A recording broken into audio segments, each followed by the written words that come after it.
I am alive! I wasn't particularly in the mood for a mouse PI for hire today, so we're doing, not more, what am I talking about? What was the phrasing of it? Oh yeah.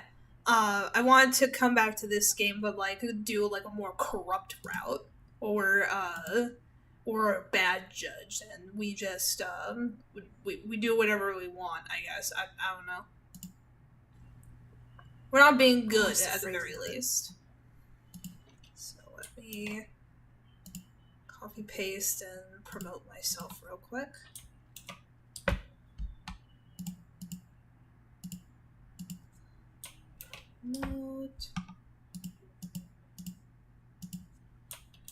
Promote. Yeah, I gotta let my mom know.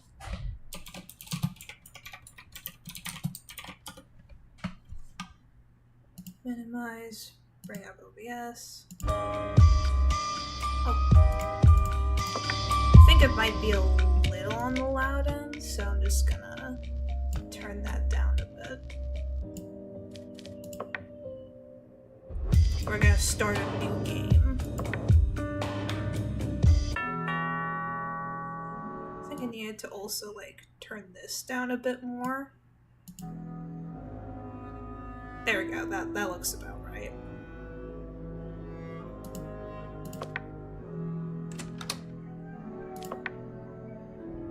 You have mail.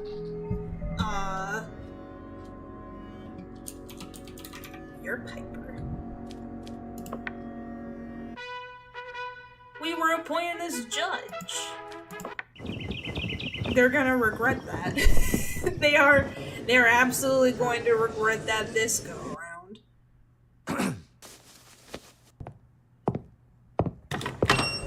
Hey, Mom.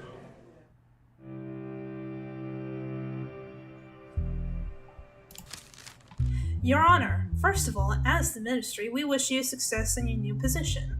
We want to remind you of the details that are important for you to make a correct judgment. I know we've already been through this, but it's been a minute, so I'll just go ahead and read it again. We can find the evidence in the evidence file at the same time you get information, whether there is digital evidence on the tablet. The case file includes the content of the case and information of the defendants. You can ask some questions to the defendants by clicking on the microphone. These questions will play an important role in deciding your case. Unless you're being corrupt like we are being today. On the tablet, you can access some digital evidence, such as camera footage or audio recordings. You can also access the recordings of your dialogue with the defendants via microphone. These recordings will be added at the end of your dialogue with the defendants. The law book contains the rules and penalties for crimes you need to look at to make the right decision. Finally, you will make your decision. Remember, your decisions will have consequences. Making wrong decisions in the law book cases will cause your bars to increase. How full your bars are affects the probability of getting a 12 on the dice screen after each case. Therefore, remember that the game can end even if your bars are not completely full.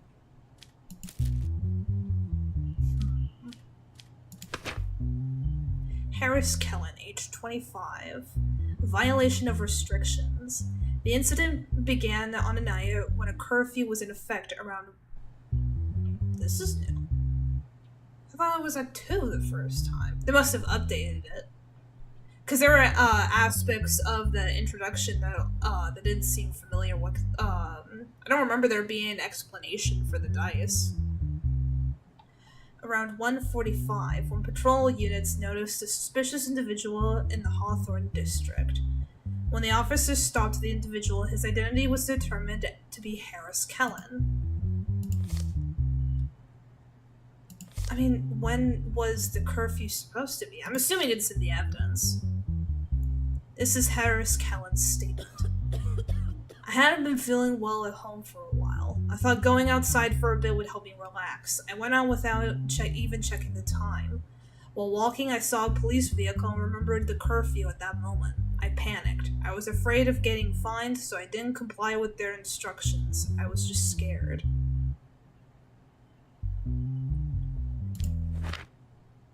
If you were afraid of getting fined, you would want to comply, because if you don't comply, like, it's gonna get worse. Does not contain any evidence files. Okay. Why did you resist the police from taking action? Because I thought I could explain myself. I didn't want to let the police write a ticket without telling them what happened that night. You say you were feeling unwell. In that case, why didn't you call the emergency line? It didn't occur to me at that moment. Leaving home seemed like the only option. I couldn't even stop to think.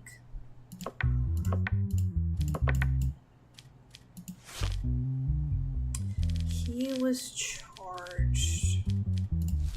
What was it again? Violation of restrictions. That would be...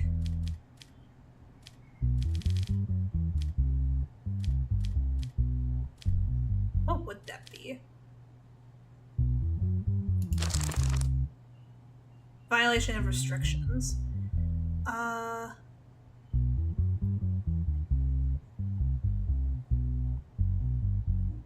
That would just be this. 6 months public service and $1,000 fine. Since we don't really have anything to terribly be corrupt about, I immediately forgot what it was. 6 months, $1,000 fine. So, 6 months, $1,000 fine. We have nothing to be corrupt about, so we're just going to do it how it is. Because I feel like that's how some do it in real life, where, like, they do good sometimes, so then, like, they feel okay to just wreak havoc later. This looks a lot better. Did they update the game? We have 0 money. So we're just gonna go to bed. Bill passed. Convicts with a criminal record will now be given increased penalties. Gotcha.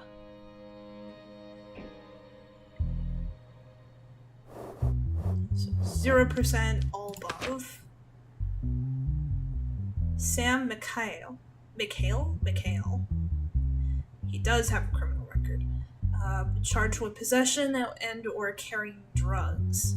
The incident occurred in the evening during routine ID check conducted by patrol police units on North Slade Avenue. During a frisk conducted on Sam McHale, who was stopped due to suspicious behavior, narcotic substances were found.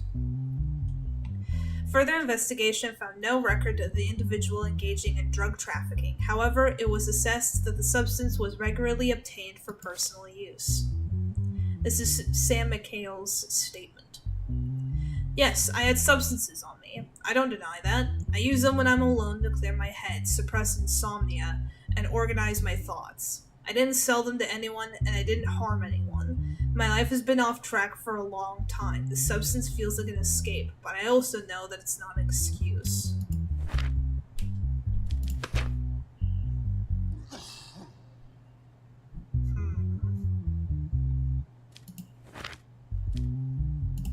Let me talk to you. Why did the police stop you? I was just going home. When I saw the officers, I remembered I had substances on me and panicked. I changed direction, but I guess that made me look even more suspicious. Where did you get the drugs? I didn't even properly know his name. We have a very superficial acquaintance. Where did you meet this person? At a place called the Copper Lantern Bar on the low side of the city. We don't have a special connection, we just ran into each other there. The charges were possession and carrying drugs. Well, he did admit to possessing drugs. Carrying drugs implies like that he was gonna sell it somewhere. Like, you carry it from one place to another, but possession is just owning it, and he admitted to owning it, so, I mean, the case closed.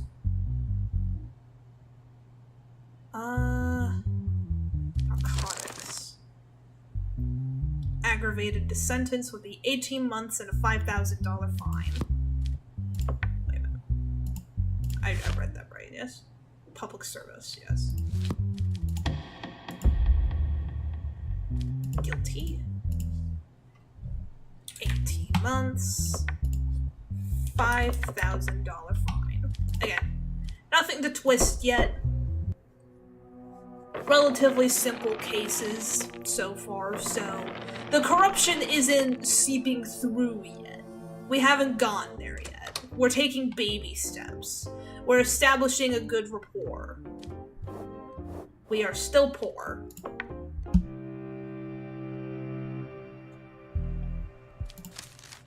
Your Honor, a lot of evidence is lost as a result of anarchist attacks on our state. Oh, Jesus, okay. In order to ensure the security of the evidence in the cases, we will deliver evidence to you in a device we call cryptics. We designed the passwords on this device so that only you can solve them, and remember, if you try to open it 3 times before the green light turns on, the cryptics will destroy the evidence. Damn. Tom Braxley has no criminal record, so even if he is guilty of assassination, apparently,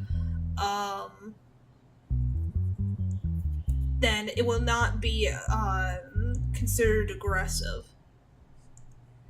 In the evening hours, the lifeless body of company CEO Marcel Hadrick was found in the trunk of his vehicle in the underground parking lot of the Norvax Industries building. The fact that the security system was disabled at the time of the incident indicates that this was a planned assassination, so it was premeditated, as most assassinations are. When the incident was discovered, the only attendant present in the parking lot, Tom Braxley, was detained and the first statement was taken from him. This is Mr. Braxley's statement. I just started my shift about 2.5 hours ago.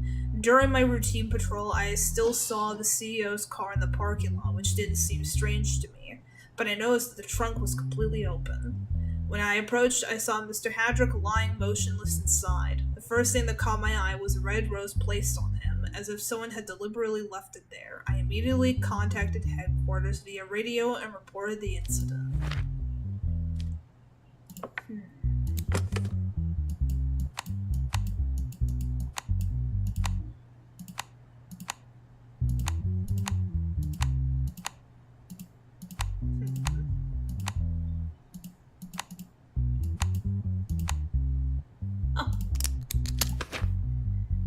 Nylon-covered steel rope located next to the vehicle's rear tire, and the red rose found on the body. Okay. Isn't a card required to enter the company parking lot? How do you think the killer would have gone inside? That's actually a good question. I checked the system records, and there's no card scan visible since the moment I started my shift. I think the killer disabled the system remotely. Did you have any personal relationship with the CEO? No, I joined the company only 2 months ago. I've only seen him from a distance. We had no arguments, no contact. Now, normally, I would probably say this guy didn't do it. I would probably believe that this guy was being straight up and honest. However, we're not doing that today. We are being corrupt. And we would probably want the quickest answer right out of the gate. Not really look too deep into it, is my thinking, at least at this point. So I would say that no arguments, no contact would probably be further proof that this guy was the assassin, because, like, if he was the assassin, then he wouldn't want a personal connection with the CEO, because otherwise that would turn heads towards him being a likely suspect. And he only joined 2 months ago because he was probably only joining so that way he could get close and disable the system and assassinate the CEO. That's how it is, like, point blank. Not really trying to make sure, like, if he's actually innocent or not, just trying to get, like, what is the easiest solution to make.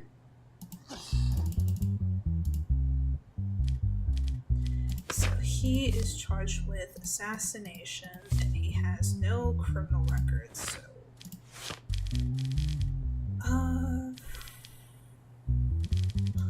Homicide? So he would get 62 jail years. Hello?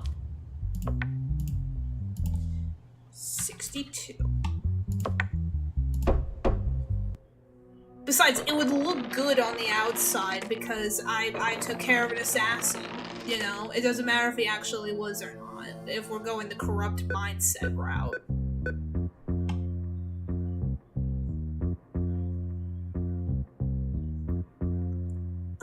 We have a balance of 100.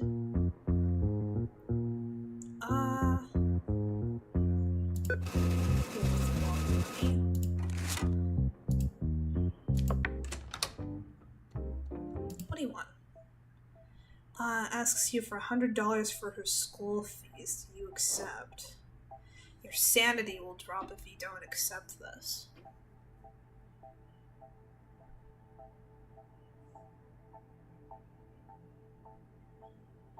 Now, normally, I would say yes, pay the school fees so that way she can get a good education. However, with the mindset that I'm trying to have for this playthrough, I'm thinking that if she doesn't, then she will be kept dumb, so that way, I could tell her what she could do with her life as a very horrible father figure.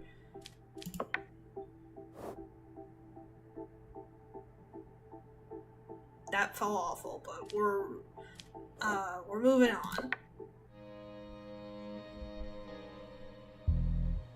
Let's see. Mason Rourke has a criminal record. Derek Caldwell, he does not have a criminal record. Auto theft. The vehicle owned by Rob Singer, which was parked overnight in the parking lot of his apartment building, disappeared by morning without leaving any trace. Following the report made by Rob Singer, the vehicle was located and stopped by patrol units. Following the identification process, the driver of the vehicle was identified as Mason Rourke, previously known as Tiny M, who has a criminal record for vehicle theft. This is Rob Singer's statement. I have no information about how my vehicle was stolen. Clearly, those who did it were professional thieves. The police said they left no traces at all. The only thing I am certain about it is that my car was locked. This is Mr. Rourke's statement. Early in the morning, an old friend of mine, Derek Caldwell, called me. He said there was an urgent package that needed to be delivered and that he was unavailable. I immediately went to his house to help. He opened the door and handed me a package and a car key. I didn't know the vehicle was stolen. As soon as I set off, I encountered a police checkpoint. That's where I learned the vehicle was stolen. Following the statement of Mason Rourke, Derek Caldwell had been taken to custody. This is Mr. Caldwell's statement. Everyone who's involved with me in this incident is making a mistake. Everything Mason said is a lie. I have nothing to do with that vehicle or any theft. Mason is trying to drag me into this, and I did nothing. This is to Mr. Rourke. Where were you the night the car was stolen? In the car. I was with my friends that night. We were a bit drunk and hanging out. I had been drinking a little late. I woke up in the morning when Derek called. This feels a lot different than I remember it being. Because I could have sworn that, like, some of the specifics are, like, a lot different than my first playthrough. Does Derek Caldwell call you very often? I'm not sure what you mean by very frequent, but we would talk 2 or 3 times a month. I must state that I am retired from these matters now. These days I work a regular job. This is to Mr. Caldwell. When did you meet Mr. Rourke? We attended the same school, elementary school. Then we both dropped out. Mason says that you gave him a stolen vehicle and asked him to deliver a package using that vehicle. Is this true? Mason is slandering me. Fixing the mistakes in his life is now my responsibility. Damn.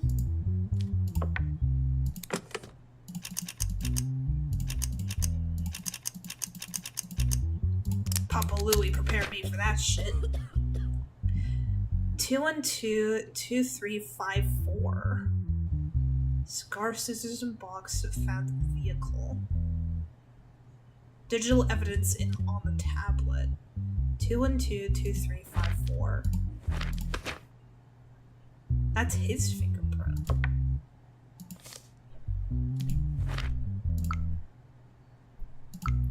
Application. Nope. Digital evidence. No facial recognition.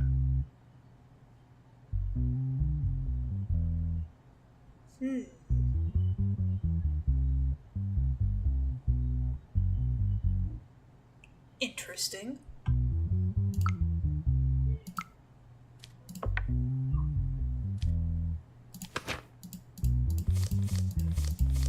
And the crime, hello, is auto theft. Nope, that's not what I wanted. Theft, auto theft.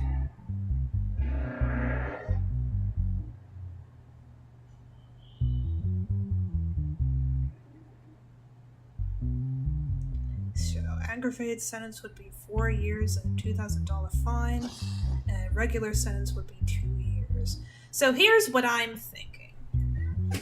This could be like, this could be normal me poking through, because normally I would just sentence this guy, but we're trying to be corrupt. So I would say I would probably sentence the both of them. Because as the facts say, whether he knew about it or not, he still did it. Which is unfortunate, and like I could like if you want to roleplay a little bit, I could say like it's unfortunate, blah blah blah, but he did what he did. So I would say both of them get sentenced. So he gets 4 years and a $2,000 fine, and he only gets 2 years. So we're gonna do the more complicated one first. So 4 years, then a $2,000 fine, and then he gets 2 years.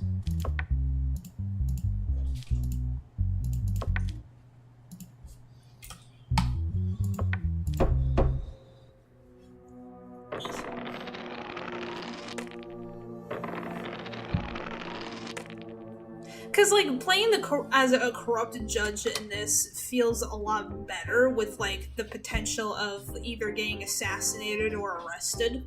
Because I'm actually doing shit that's wrong.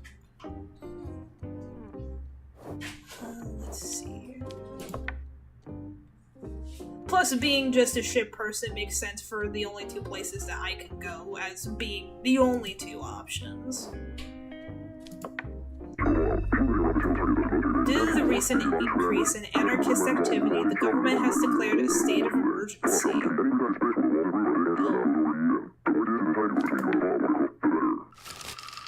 State of emergency declared. Due to state of emergency, judges can now be appointed to all types of cases.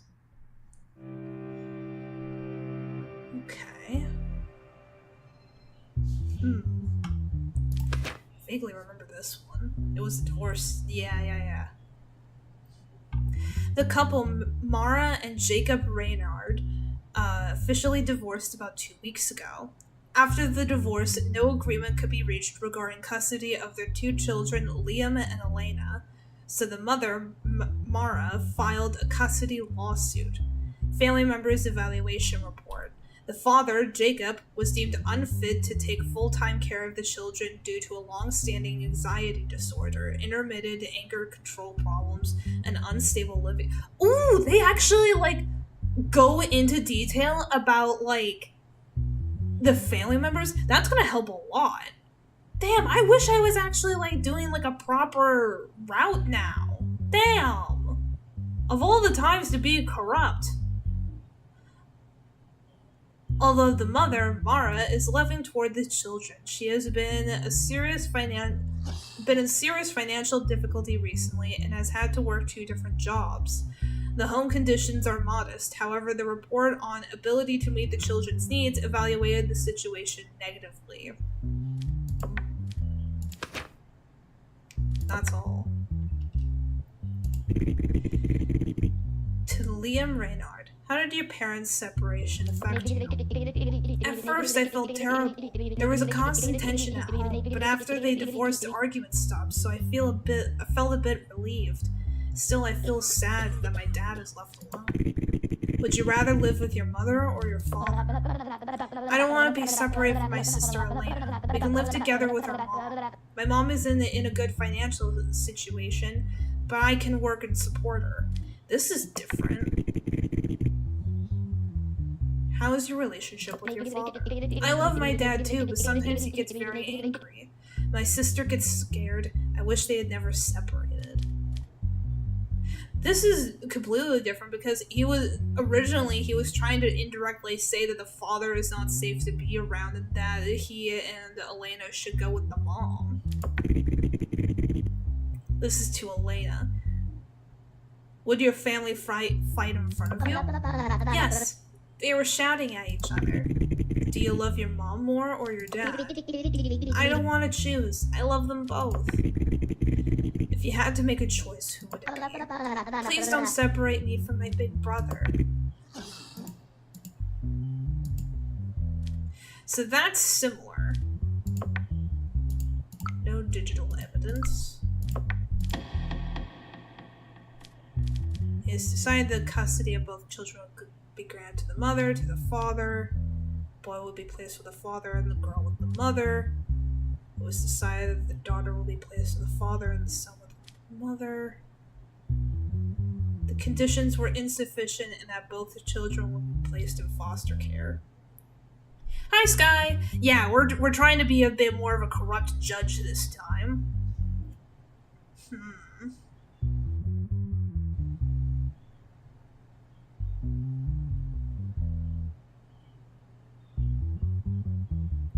And if I were corrupt, I wouldn't be able to give a shit. You know what I mean? Like, I wouldn't care about, like, anyone's things, and I would just, like, say, like, nah, put those kids in foster care, like, if I was corrupt.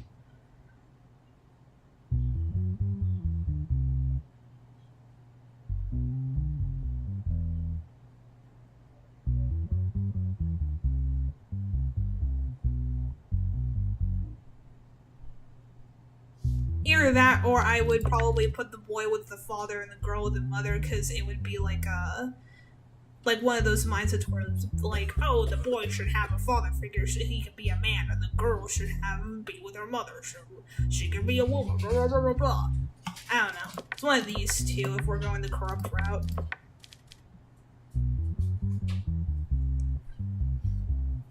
I love you.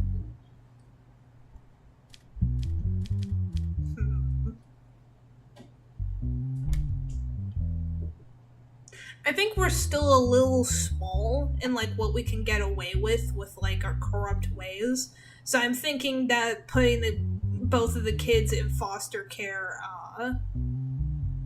well, actually... Because, like, the kid... Well... It will seem, like, at least somewhat okay, because, like, the children would be together until, like, they're separated by the foster care and all that. Always gotta love being corrupt every now and then. Both of those are great choices. I would probably go with the foster care one because we're still taking our baby steps into the corruption. And we'd be able to cover our asses roleplay-wise a lot better if we were to put them in foster care, because technically the children are still together until they're not, but that's not my problem.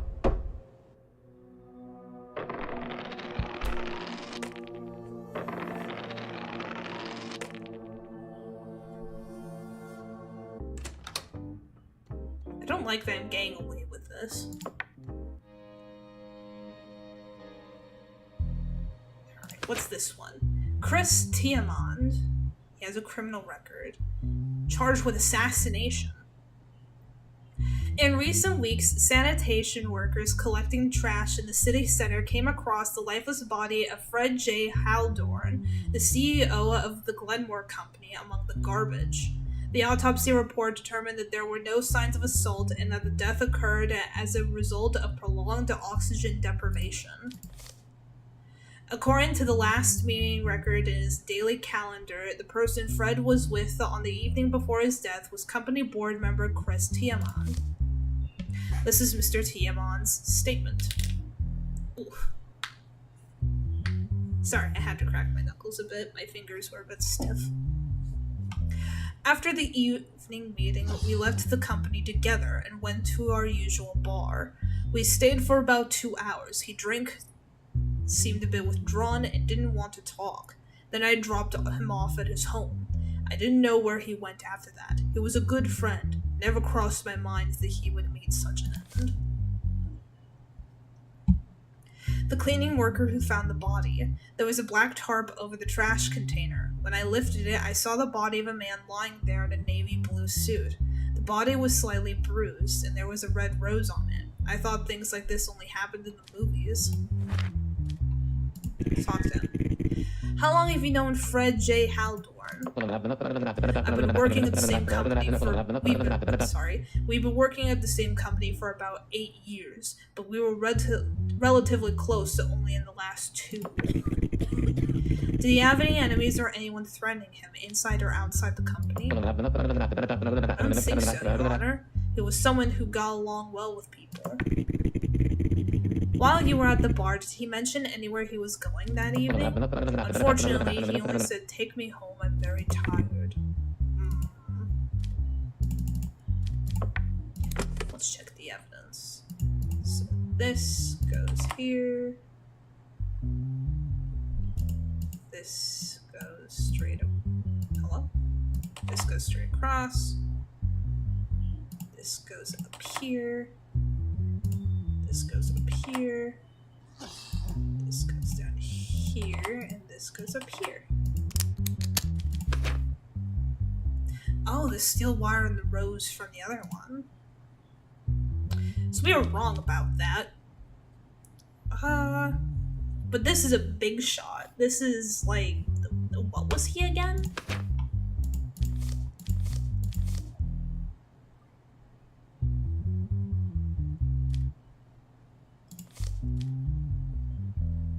Company board member.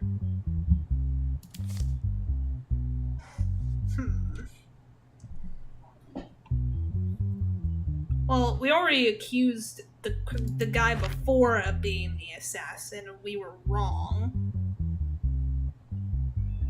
So we might want to have this guy go. Not only because, like, none of the evidence is really pointing to him, but also it's a fact of we can't keep blindly accusing everyone of assassination. We gotta cover our ass a bit. Not guilty. Hey, we earned more money.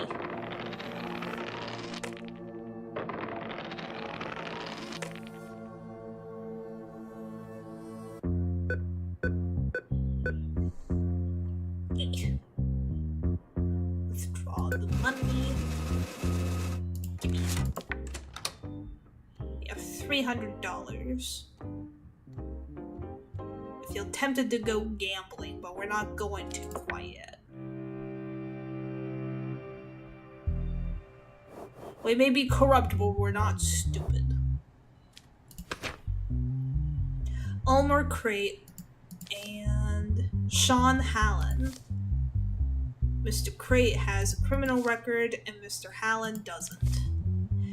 Charges: threat and malicious wounding.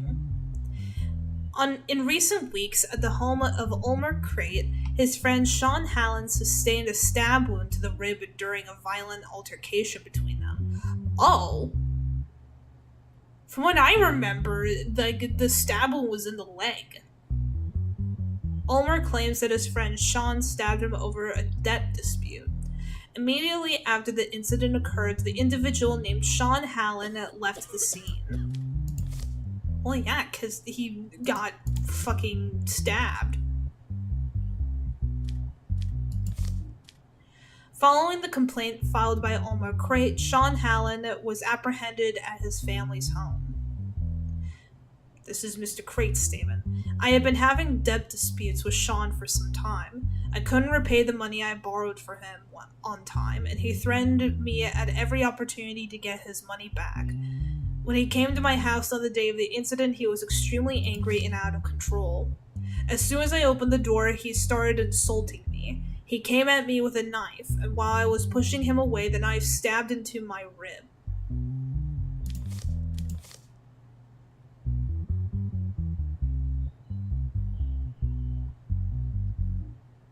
It was Mr. Hallen that got the stab wound, not you. If it had gone a little higher, I could have died. After he fled, I grabbed my phone and immediately contacted the police. It is true that I argued with Ulmer about the debt, but I was not the one who attacked. He was. That day, I wanted to go to his house and talk calmly. This is Mr. Hallen's statement that I'm reading, by the way. I told him that my situation was bad and that he needed to give me the money now. A heated argument broke out between us. He ran and grabbed a knife from the kitchen. While I was trying to take the knife from his hand, he fell onto it and it stabbed his rib. I fled the scene because I was scared. I thought Sean Hallen was the one who was stabbed. That was how it was phrased here.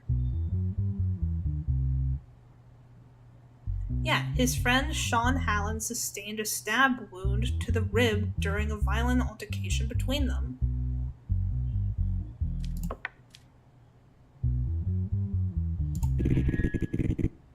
How close were you to Sean Hallen, Mr. Crate? I wouldn't say we were very close. We were just drinking buddies at a bar, that's all. Did you take the knife from the kitchen, or did he bring it? The knife belonged to him. I never held it in my hand. Did he threaten you often? Almost every day, Your Honor. Were you to Mr. Hallen? Were you threatening the individual named Ulmer Crate? No, Your Honor. I only tried to scare him so he would pay the money. I thought you went to talk to Uncle Colin. You're a fucking liar.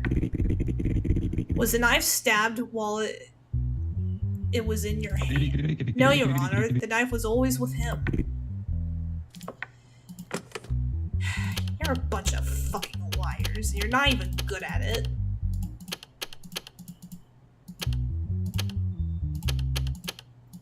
Like, I lie better than that. 2, 3, 4, 5. 2, 3, 4, 5. 6. 2. Whoops. 2, 3. Whoops. Hold on. 1, 2, 3, 4, 5. Whoops. What was it again? I genuinely don't remember. Okay. 1, 2, 3, 4, 5, 6. 2, 3, 4, 5, 6. 2, 3, 4, 5, 6, 7. No. Okay. I got it. There we go. 21227. This is a phone conversation between Mr. Crate and Mr. Hallen. Mr. Hallen, give me my money. Mr. Crate, Sean, you're crossing the line. I said I'd pay you. Stop pressuring me. Mr. Hallen, shut up, you bastard. Let's see if you can talk like that when you're face to face with me. Mr. Crate, you need to calm down a bit. Mr. Hallen, if you don't pay by next week, you'll be a dead man. That was phrased a little differently. So, Mr. Hallen's a fucknut. Like, even pretending to, like, be corrupt, like, this is black and white.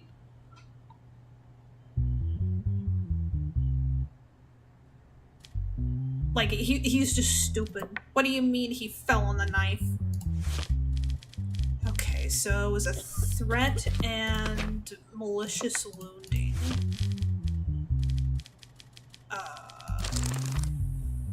Malicious wounding. Oh, fuck. I gotta do math.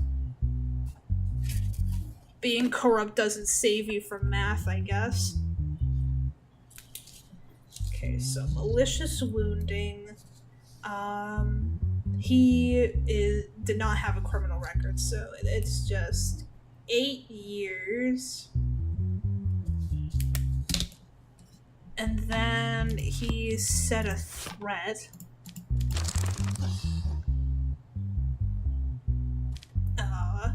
Instigation? No. Verbal assault. Threat, so 2 years. So he would get 10 years in jail. And then he would be free to go. Hallen. Guilty. 10 years.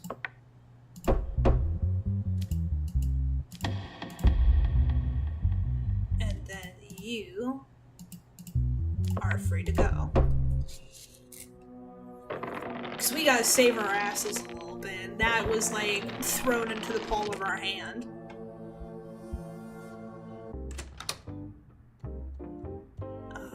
We're gonna end the day. Bill passed. Criminals who are not mentally well will be sent for treatment instead of punishment. So we can do some crisscross with that shit. If we so chose. All criminals with a negative mental health test must be sent to treatment without penalty. So he's positive, so he's fine. Willful damage to public property. In recent weeks, this is for Owen Blackridge, by the way. In recent weeks, numerous complaints have been received about dents and scratches appearing on newly installed benches by Harrowfield Municipality. Municipal teams investigated the situation, replaced the bench with a new one to prevent further damage, and deployed a covert observation team in the area. The following day around noon, Owen Blackridge sat on a new bench and shortly afterward took a sharp object out of his pocket and began scraping the surface. At that point, the cops intervened and took the individual into custody. This is Mr. Blackridge's statement. I should say that I have been doing this for years without realizing it. When I'm stressed, my hand always goes to my pocket and I fidget with the small knife-like object. Over time, this habit got out of control. I knew I was damaging the benches, but I truly never thought it was a crime. It was an impulse I couldn't even stop myself from acting on. But you're mentally okay. You said this behavior was an impulse you couldn't control. Have you considered getting support for this? Yes, Your Honor, because these events caused even more stress for me. Do you think this behavior will continue? No. I don't know. Probably yes.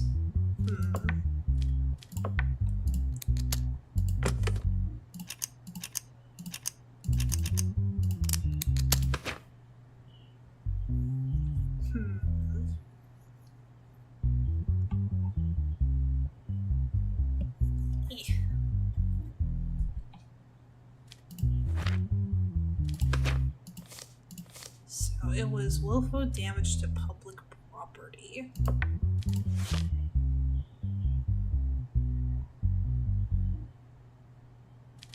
That would be here.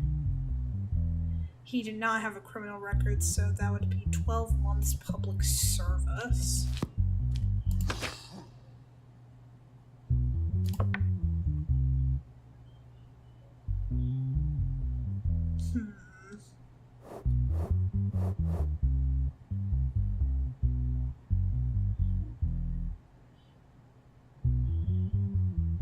Sounds about right.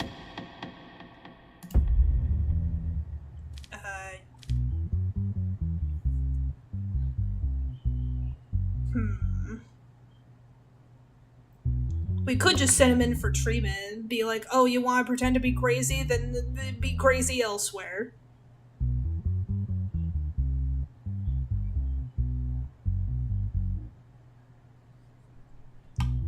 But nah, that probably won't pan out. So 12 months. So a whole year.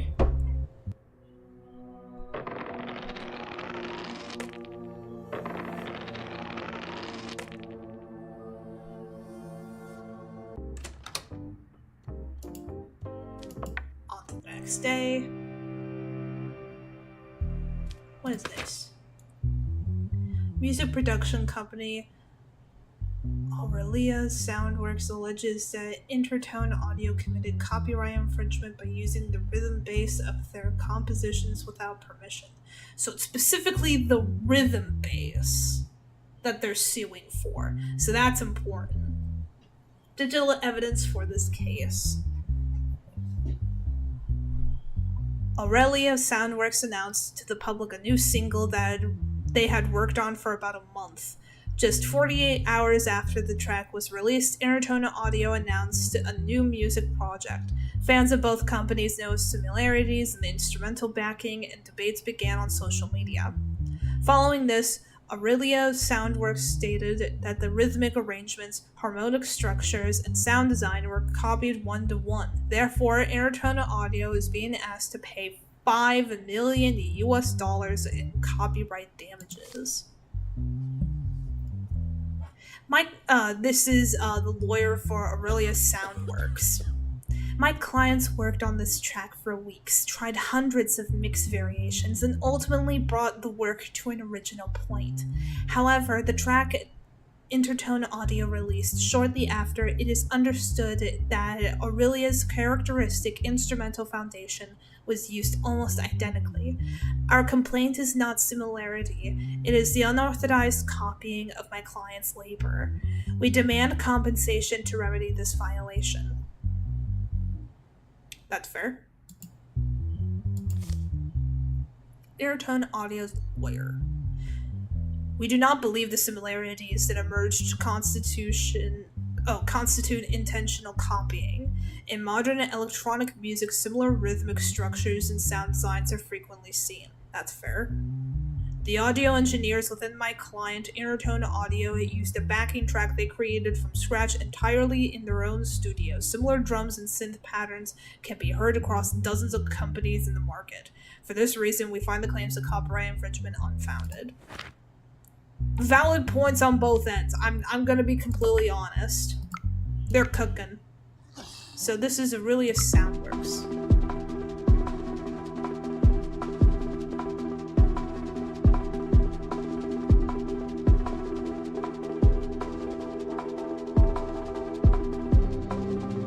We're just gonna listen to like the rest of this to make sure that we get all of it.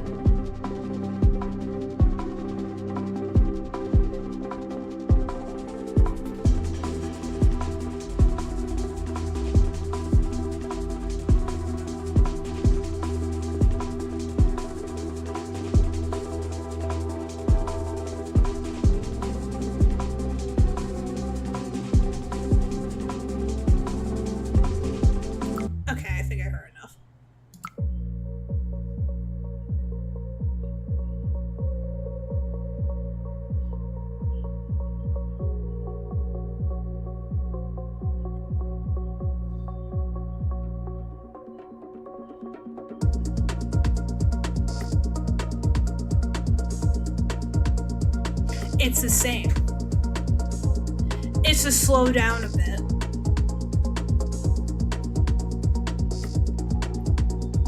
It's just slowed down a bit and like a little bit is added to make it like sound like more softer and ethereal. Motherfucker's copied.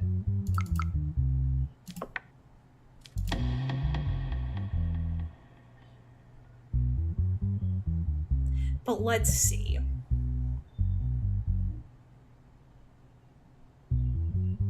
Intertone Audio was found guilty in order to pay $5 million in compensation.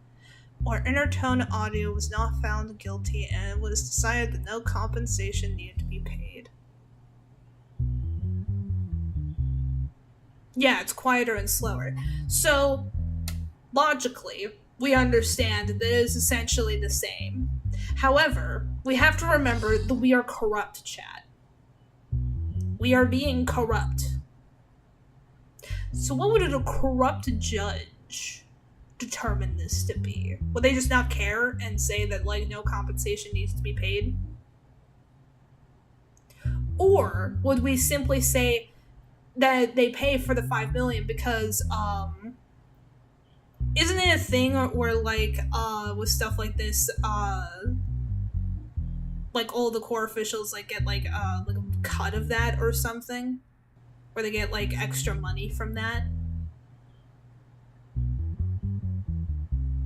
Isn't there, like, a weird thing with that where, like, even though, like, it is said on paper that you're going to get, like, this much money, but in reality, like, that's not the thing? Or am I thinking of something else? I'm probably thinking of something.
Hello?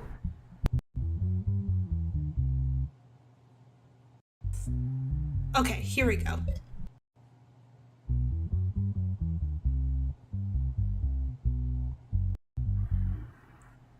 I'm having microphone issues for some reason.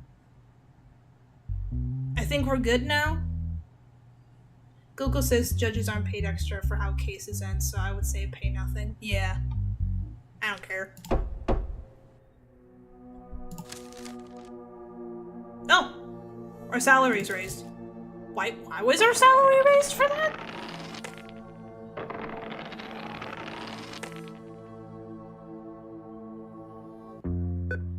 Okay. I could have sworn that was the wrong decision, but we were rewarded for that. That makes me feel conflicted. Credit options?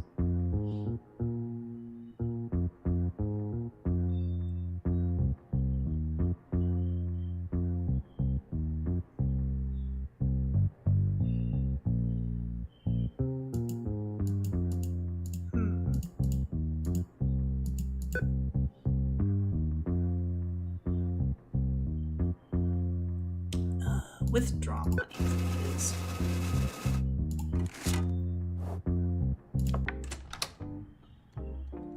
Yeah, I don't know what that was all about. My microphone just started wigging out. Hold on.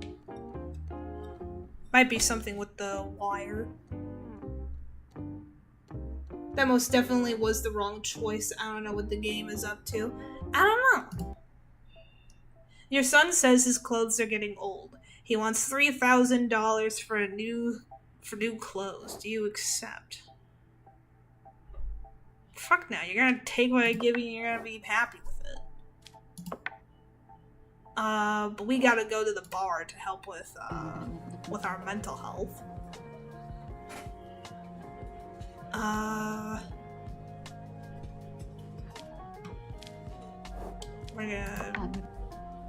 We're gonna get some good old whiskey. Make that burn down smooth.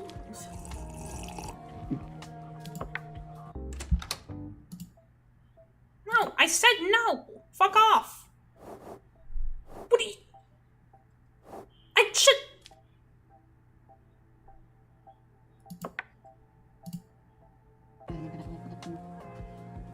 That motherfucker stole more...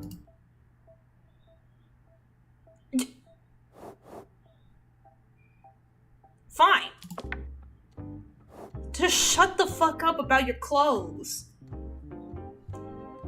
Jesus Christ. I can't afford to lose more sanity. I'm gonna be in tighter situations than this. The compensation lawsuit filed by Joe Miller against Sony Software Digital Company. Blah blah blah. Hospital report. Ellie Myler. Major depression.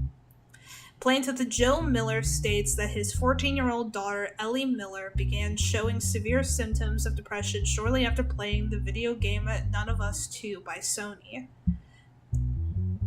Or Sunny, I should probably say. And later lost her life as a result of a suicide attempt. Oh god. Plaintiff Myler claims that the game company is primarily responsible for his daughter's death and is seeking $1 million in moral damages. Additionally, they are requesting that the sale and distribution of the game be halted. Representing the defendant company attorney Alistair Rowe is present at the hearing. This is Mr. Miller. After my daughter started playing this game, she completely withdrew. Only the gloomy melodies of the game music came from under her bedroom door. She wouldn't eat and couldn't sleep at night. After a while, she began acting as if she wasn't herself anymore at home. When we took her to the hospital, she was diagnosed with major depression. 2 weeks later, her mother found her in her bed with pill boxes. We learned from the doctors that it was already too late. This is Mr. Rowe's statement. Our company does not accept such allegations regarding our products. Before release, our game was clearly marked with an age restriction of 18. The plaintiff's daughter does not meet this requirement. The real fault lies in providing the game to a child despite the age restriction. Furthermore, there is no evidence that our game caused this illness. Damn. Mr. Miller, your daughter did not meet the game's age requirement. Why did you not prevent her from playing it? Your Honor, when the game was released, my daughter begged me for days to buy it. She said, Dad, everyone's playing it, I'm falling behind. As her father, I couldn't say no, but no one could have imagined their child would be dragged into such darkness. Mr. Rowe, what is your defense? Your Honor, we are aware that the continuation of the series is somewhat emotional. For this reason, we released the game as 18 and above. This is not a game suitable for everyone, and we are encountering such a case for the first time.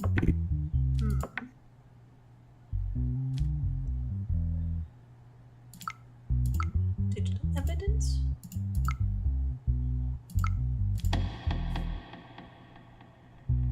It was decided that the family will be rewarded $1 million in compensation and that the game would be removed from sale. No compensation for the family and removal of the game from the sale. The reduction of the family's compensation claim and the game remaining on sale.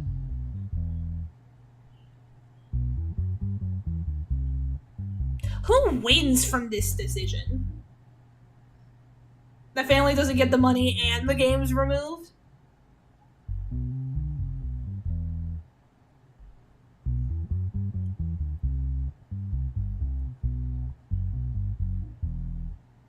That could be a good corrupt decision though, because it'd be like, we can't give you the $1 million because you technically did allow like your kid to have a game when she wasn't old enough to play it, but we're also going to remove the game so that way you're happy and that way we can have more control on the gaming industry. No one wins from the second choice. Yeah, true. So yeah, I'm gonna choose that one because that's the scummy one. because we want to control the gaming industry. We're gonna make this about our agenda. Jesus Christ. I'm already hating being corrupt. Members of the Garcia cartel are caught smuggling drugs across the border. Oh god. Okay. I mean, we're given a prime way to just... We are offering you $500 to release Jared Alderson and Marcus Beer. This money will make your job easier and ensure that you are not influenced by the decision you make.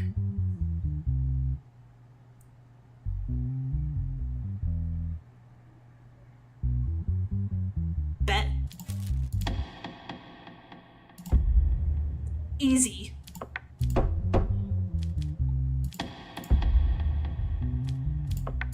Easiest corrupt decision. Where's my money? Where my money at? Nice.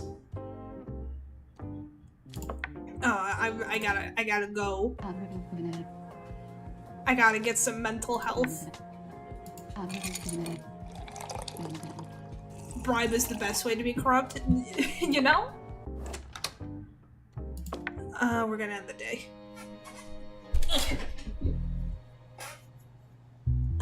Let's see. Lana Winter. No criminal record, mentally well, charged with fraud. Theo Markel called a phone number listed on an online advertisement, assumed the person on the other end was a sex worker, and offered a paid sexual encounter. During the phone calls, Lana Winter requested a specific fee and said the money should be sent via bank transfer. After Markel paid the fee, he received no response from the other side and realized that the number had blocked him. He reported the situation to the police and filed a complaint. Following the complaint, Lana Winter was identified and detained at her residence. This is Mr. Markel's statement. I've been living alone for about 3 years. I haven't been close to anyone for a long time, and it started to wear on me psychologically. While browsing online, I came across a phone number. The profile clearly implied that services were being offered. When I called, the woman told me her rate and asked for payment via bank transfer. I immediately sent the $200. After I sent the receipt, she stopped reading my messages. A few minutes later, I realized the number had blocked me. It's not about the money. I couldn't stomach being made a fool of. That's why I filed a complaint. This is Miss Winter's statement. I am not a sex worker. If I were, I wouldn't hide it. When my phone rang, a man I didn't know directly asked my rate. In that moment, I thought it was a joke or trolling. So I got angry and sent, my rate is $200 an hour. Why would you say that if you were angry? If you were angry, you would be like, how dare you, and hang the fuck up. Minutes later, when I saw that money actually came into my account, I didn't understand what was happening. What do you mean? What do you mean you didn't understand? Bitch. I blocked the number because it scared me. Yeah, I bet $200 does scare you, doesn't it, Lana? I blocked, I already read that. My intention was not to scam anyone, and I didn't force anyone to send me money. Bitch, that's not how...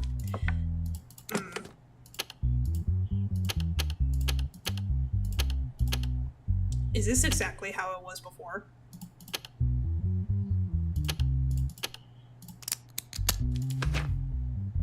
$200 from Mr. Markel to Miss Winter.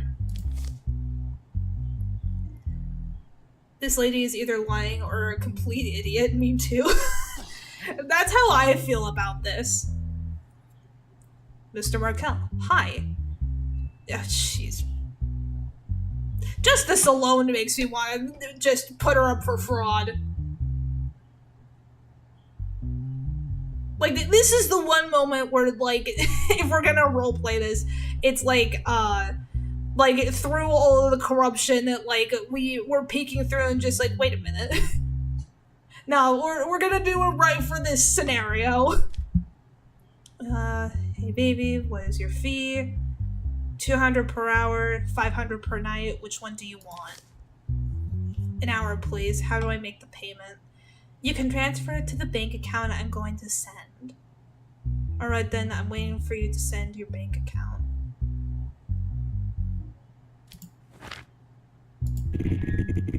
When you answered the phone, why didn't you introduce yourself and say it was a misunderstanding? At first, I thought it was a malicious prank. I didn't take it seriously. You said you responded angrily. Of course you took it seriously. You were angry.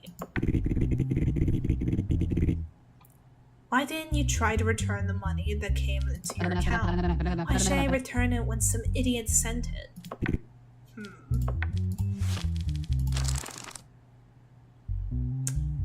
That's not what I'm looking for. I don't know.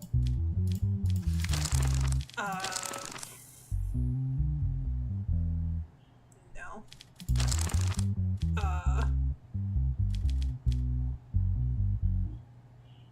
Theft? Fraud. 4 years or 10 years, depending on if it's accurate. She does not have a thing. But I'm tempted just to give her 10 years because of how stupid she is, honestly.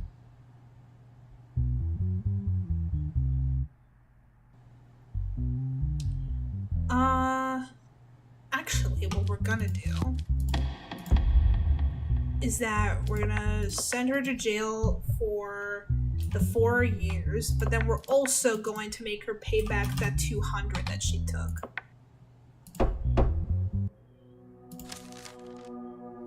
Nice.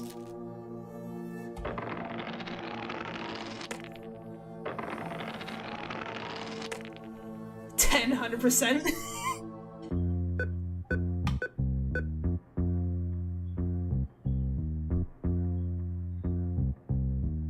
Good idea.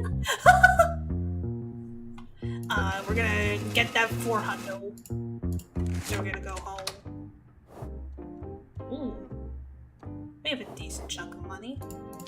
We're gonna go to the bar. Oh.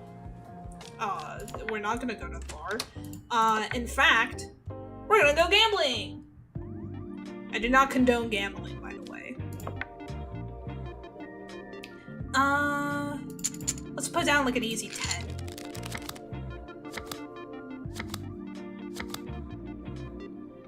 We should stay. Fuck. Okay, we didn't lose any money. Let's go again with that 10.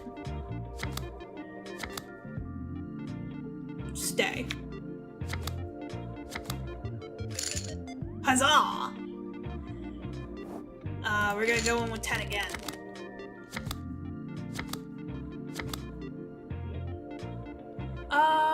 We can take a card. We can take another card. Okay, we gotta stay.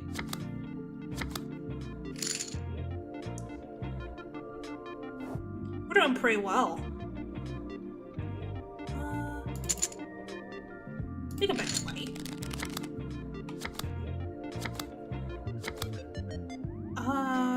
Ooh. Oof. We're back where we started. We're gonna go back to betting 10. Take a card. Stay. Huzzah! Then we're just add 5.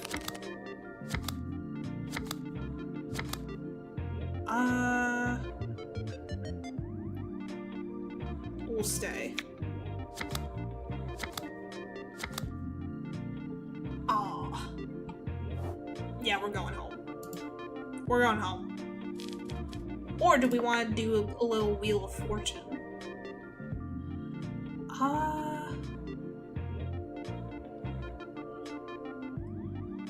We're gonna...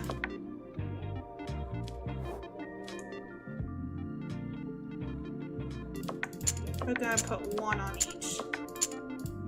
Actually, no.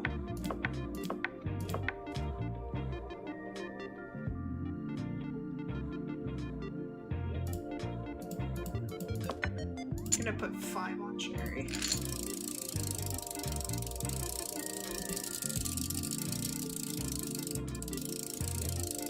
We probably should have done Cherry. Yeah. Yeah, we're going home. End the day. I should not have been so greedy. Oh, Jesus Christ. Okay. Samir Haddad. No criminal record. Mentally healthy. Charged with human trafficking. The incident occurred after midnight during a routine check along the Treoke borderline. The patrol team signaled for a suspicious minibus to stop. Although the vehicle managed to escape for a while, it was eventually captured after a pursuit. So shouldn't he be charged for running too? For like running away from the cops? During the inspection of the vehicle, it was observed that multiple migrants of undetermined nationality were being transported in cramped conditions. Therefore, an investigation was immediately launched against Samir Haddad for human smuggling. Digital evidence.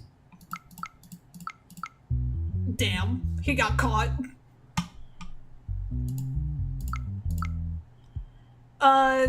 Do I even need to ask him at this rate? I'll go ahead and ask. In your statement, you say you did this to support your oh, wait, there was a statement? Oops. I knew how dangerous this job was, but I had been unemployed for a long time, and the burden of not being able to support my family never left my shoulders. In this economic crisis, I reached a point where I would do anything for money. I have 11 siblings. Have some mercy on me. Does your family know about this? No, Your Honor. My family never knew that I was involved in this. They only knew that I was in a difficult situation. Why didn't you look for a legal job to deal with your financial difficulties? I tried. I applied for various jobs, but I wasn't accepted in most places due to my lack of experience. I found short-term jobs, but I couldn't keep those either. So how did you find this job? A friend told me that this kind of work was going on around the corner. When I looked into it, I got in touch with a few people.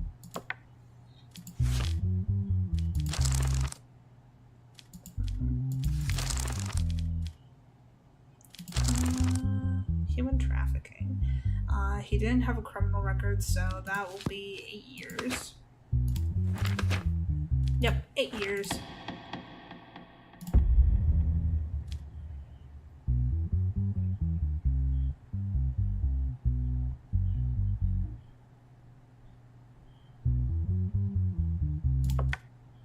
Because we're corrupt and we have no sympathy about his struggles. That's my justification for giving the correct one while still being corrupt.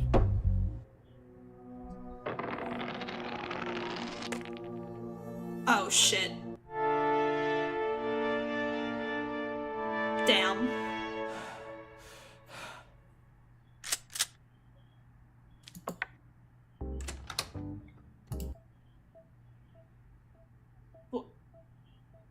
Hello?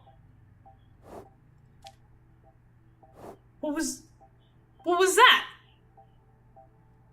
Okay.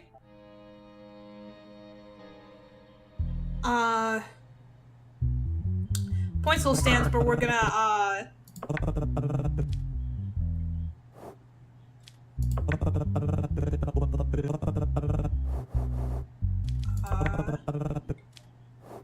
we do not have enough for that. We're gonna try this again.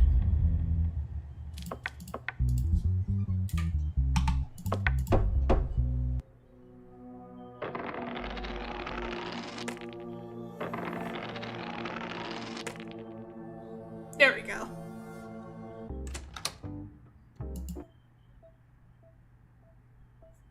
What's happening?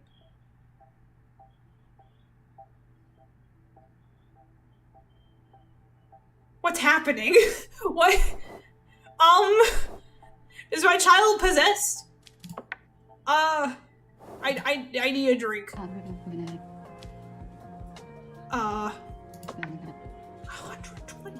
Fine.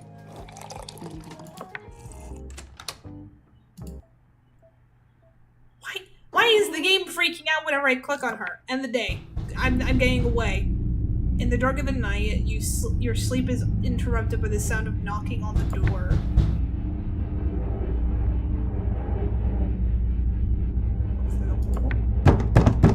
Oh, call the cops, bitch.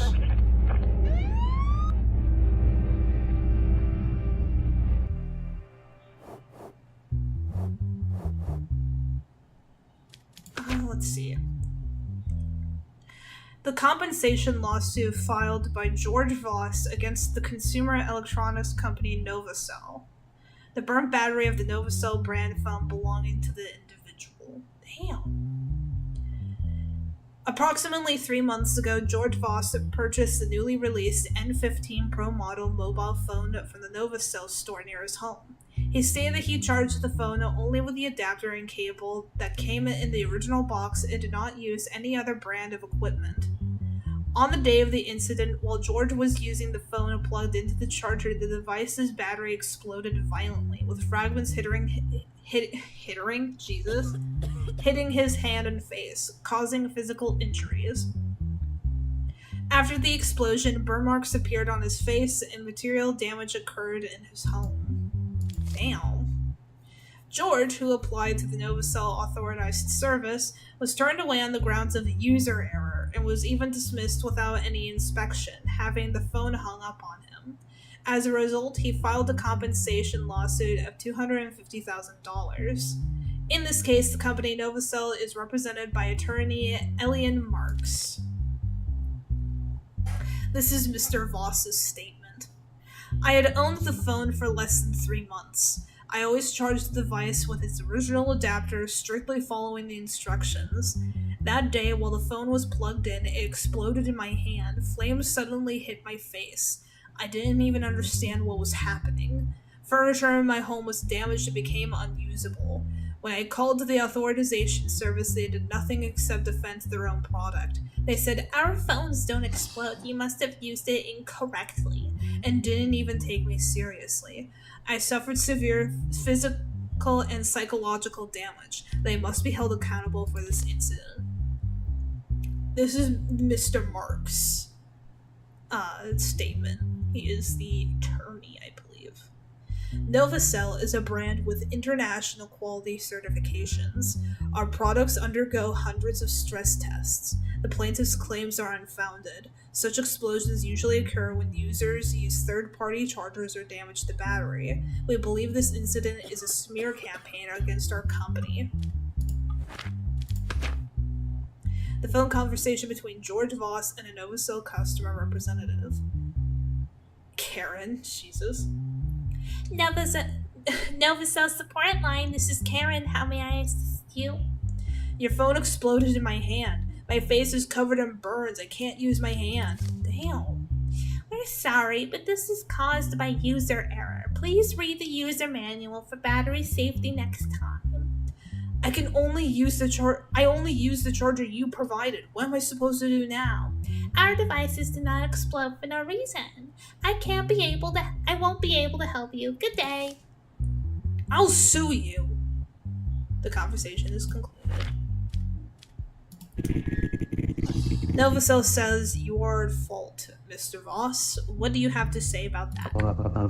I think this is an attempt to evade responsibility. They neither conducted an inspection nor provided me with a technical report. Without even listening to the incident, they blamed me and closed the case. You don't look injured. In the plaintiff's statement, it is claimed that you did not take him seriously. Is that true? Absolutely not, Your Honor. We are a company that prioritizes customer satisfaction. However, we believe the incident resulted from usage contrary to the device's normal operation. Therefore, we did not accept the claims. There are many people who try to exploit companies in this way. They should not be taken seriously. There's, like, nothing to, like, show the injuries. There's, like... This is just a he said, she said thing? Are you serious? It's okay.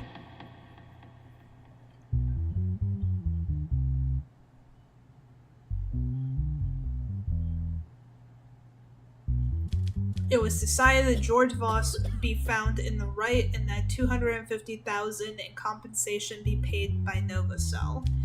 It is decided that George Voss was in the wrong and that no payment was required. It is decided that George Voss was justified, but would receive only a refund of $1,000 limited to the product price. He paid $1,000 for a phone to explode?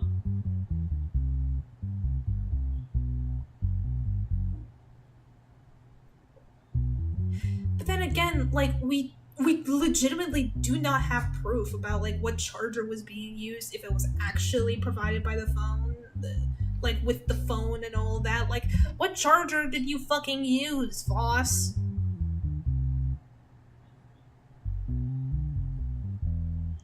Like, I don't even think I can be corrupt with this because I just don't have the information.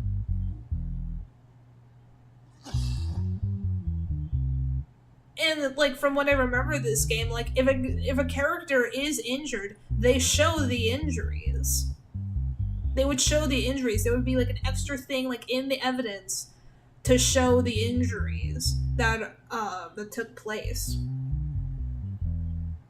I hate cases with no evidence. Exactly! Like, this isn't even, like, a corrupt decision. Like, I have to say that he's wrong and, like, he can't receive payment. Like, if it actually did happen, like, deep down, I'm sorry. But, like, I can't even be corrupt in this, let alone, like, legitimate.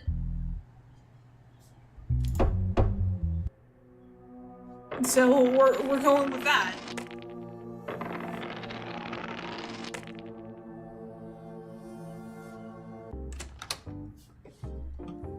Is the child gonna actually talk to me? No, she's not. Okay. My child's possessed. We're gonna end the day.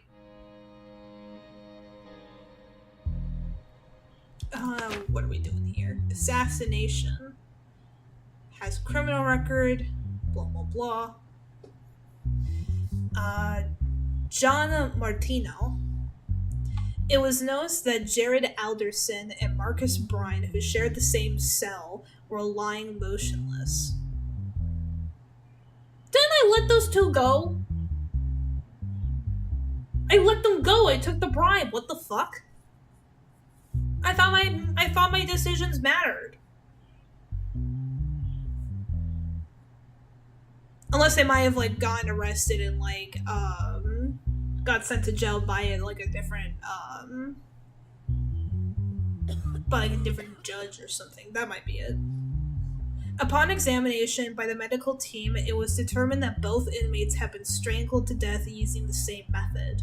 It was determined that all of the security cameras malfunctioned at exactly the same time of the incident. A red rose was found on each of the two inmates. Game glitch? I'm thinking it might be a glitch. Could have been a different judge. The third inmate in the cell, John Martino, was the only person alive at the time of the incident, and therefore legal proceedings have been initiated against him. This is by Mr. Cold. Mr. Cold?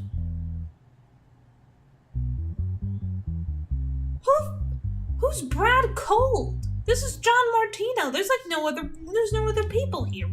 Who's Brad Cold? I stayed in the same ward with them for only 3 days. There was no argument, tension, or hostility between us. They were generally the type who lived in their own world. Aside from talking in their sleep at night, there was nothing disturbing about them. I went to sleep early that night as well. At one point, I thought I heard some noises, but I assumed they were having another episode of sleep talking. In this prison, someone dying or a fight breaking out at night is considered normal, so I didn't think of getting up to check. I'm here for fraud. I've never killed anyone in my life. I think your game is going insane. Like, I think I'm going insane.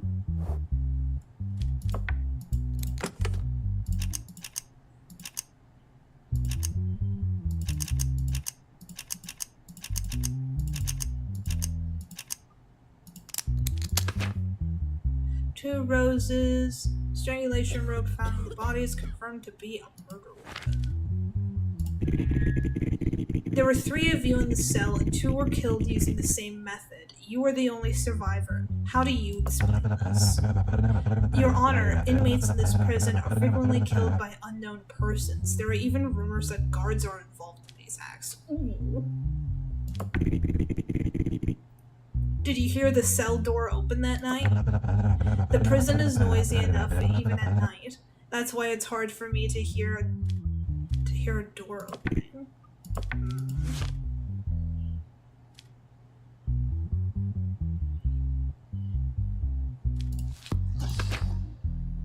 From our perspective, I would probably, like, from the perspective of a corrupt judge who is apparently going batshit crazy, because I'm definitely going to lean into that, make the glitch a feature. We're gonna, so he does have a criminal record. Assassination would be aggravated, so 102 years. Here you go.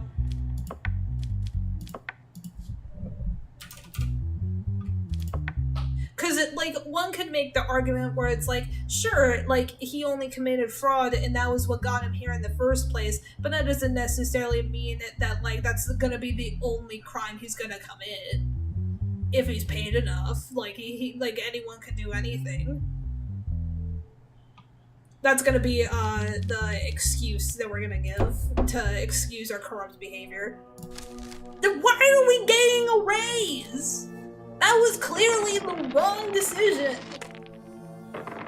What is happening? What is wrong with my game? What is happening? I'll take my $500. Thank you. Okay. My daughter can actually talk to me. Your daughter wants a smartphone from you as a birthday gift. The price is $700. Do you accept? Nah.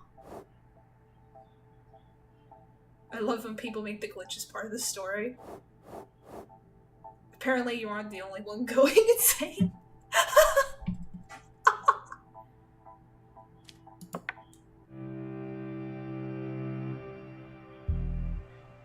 Let's see. The landlord, Jonah J. Eastwood's request for eviction and debt collection against his tenant, Isabella Sierra, due to long-term non-payment of rent. Ooh. Legal action has been initiated by the landlord, Jonah J. Eastwood. I always keep saying Jameson. Jonah J. Jameson. That's actually going to be his name from now on, because I said so. Against the tenant Isabella Sierra for failing to pay rent for nearly 4 months. The landlord, I'm just replacing Eastwood with Jameson, states that the tenant violated the lease agreement and that the delays became persistent and that the warnings were ignored. The landlord is demanding that the tenant evacuate the property and also pay the accumulated debts along with late fees. Jonah J. Jameson. My tenant hasn't paid a single penny for 3 months. I warned them repeatedly, and every time they stalled with next week, the week after. On top of all of that, they constantly bring in large groups of guests and turn the building upside down. I brought the downstairs neighbor as a witness. He's been the most sensitive person about noise for years. And also I want pictures of Spider-Man. Thomas Burden, the witness. I fully agree with what Mr. Jameson said. Well, good for you, Burden. That was his name, right? Yeah, Burden. This is Miss Sierra's statement. I informed my landlord that I could not pay the rent for some time. My workplace closed and I suddenly became unemployed. Aww. This is not a choice. I told him that I would pay off my debt as soon as my unemployment benefits were processed. but he is trying to evict me. Additionally, the claim that you are making noise is completely false. My downstairs neighbor is a deaf war veteran. He repeats what Jameson says like a parrot.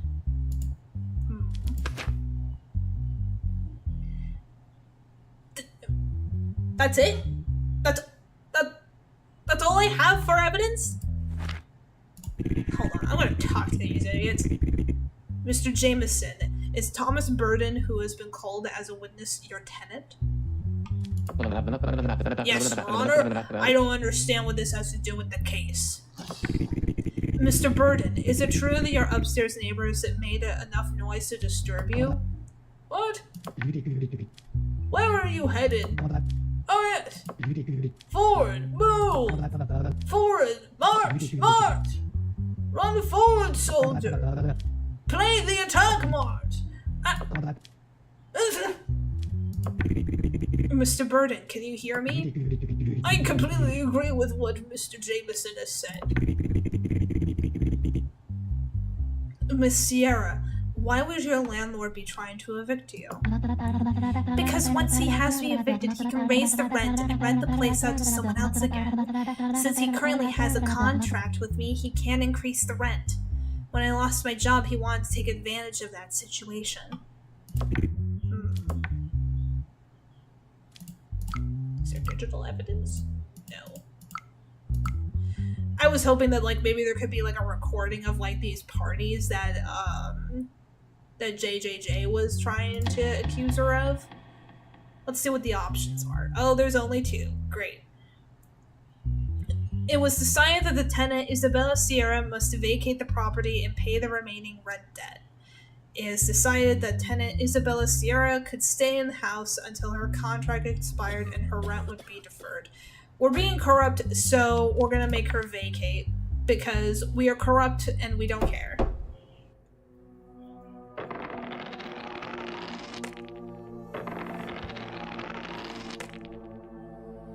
But yeah, that old man, in that case, I remember him having a different name, and, like, he was going off on, like, a whole bunch of other shit. So yeah, they must have, like, done some updates. Immigrants who commit crime will now be deported. Oh my.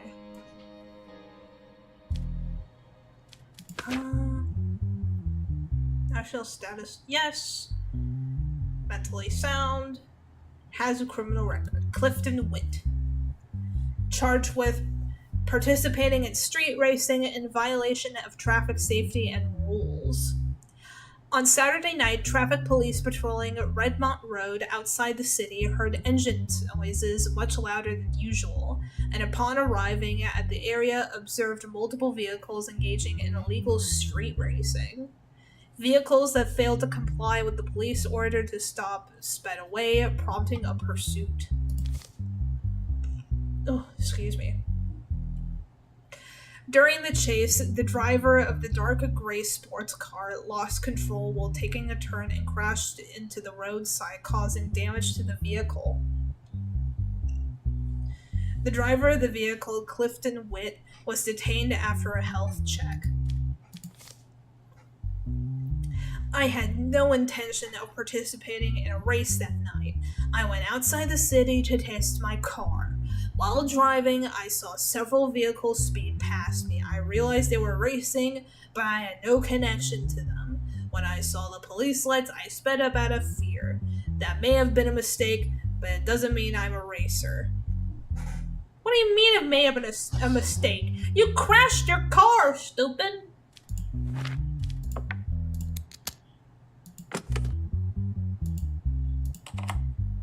Let's see. It goes up by 1. Goes up by 1. Down here, and then a crisscross at the top.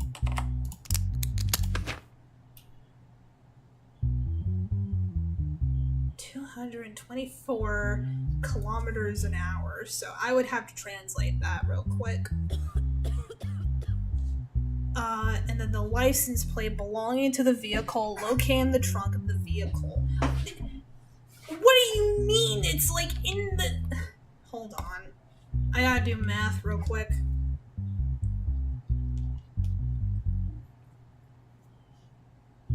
So 224 kilometers to miles per hour. 139 miles per hour? Nah, you were racing, bitch. You were racing. You were racing like your life depended on it.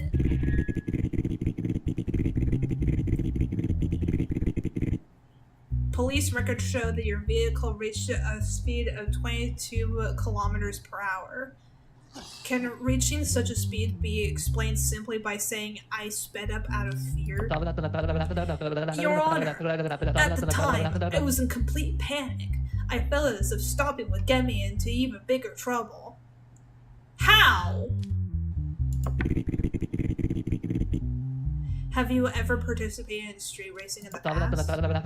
Yes, Your Honor. But this time, it was just a misunderstanding. I've left those things behind. Bitch. Is it a coincidence that your vehicle's license plate was removed? I left my vehicle at the service center for wrapping. They temporarily removed the license plate. Yeah, but wouldn't they just put it back on? You're a liar. You conniving little shit. Participating in street racing, violation of traffic safety and rules. So both of these. And it's aggravated on top of all of that shit. So it would be a total of 4 years. Which I feel like he should get more, but whatever. And then adding the fines, that should be 37,500.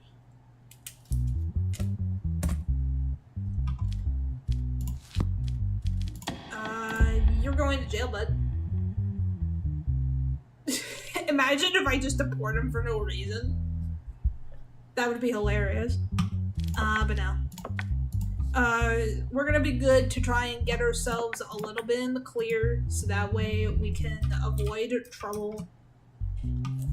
So that way we can be more corrupt later on.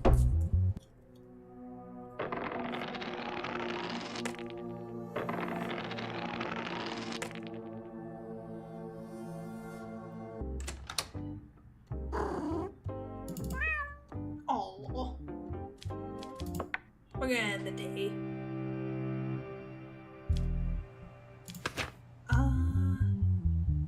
No criminal record, no national status. So if he's guilty of extortion, Mr. Hale, then he's getting deported. Oh God. In an incident that occurred last week in the late afternoon on Rowley Street, the victim, Marisa Clayton, panicked after her phone was snatched from her hand while walking home. She sought refuge in a nearby cafe and called the police from there. The cops reviewed cameras from nearby businesses and identified the suspect as Julian Hale. Hale was caught at the entrance of an apartment in the Riverbend area and taken to the station for questioning. This is the statement of Miss Clayton. When I got off work, it was getting dark. I use Raleigh Street every day. It's a busy street and I feel safe there. That day, I had headphones on, so it took me a few seconds to realize what was happening. Suddenly, someone bumped into my shoulder and at the same time yanked my phone out of my hand, then ran away. I was shocked. I thought about chasing them, but I was scared. This is Mr. Hale's statement. I didn't want to hurt anyone. Recently, my life completely fell apart. I lost my job, and my landlord was at my door over the rent. My head was buzzing. As I was walking down the street, there was a woman in front of me holding her phone in her hand. It was an impulse. Impulse? Do you know what that word means, Mr. Hale?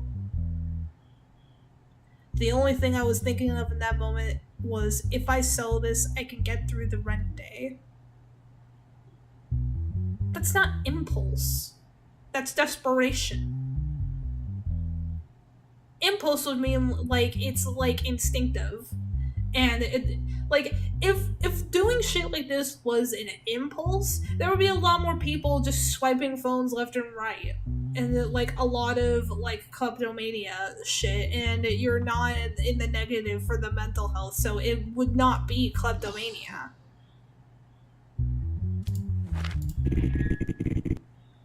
Did you know the victim previously? No, Your Honor. I saw her for the first time that day. What I did was completely unplanned. Were you aware of the consequences of your actions? Of course I knew, but at that moment I was under too much pressure to think clearly. That doesn't justify what I did. Whatever punishment you give, I deserve it. Because you are, you did not meet this requirement, you gotta be deported. We got a raise.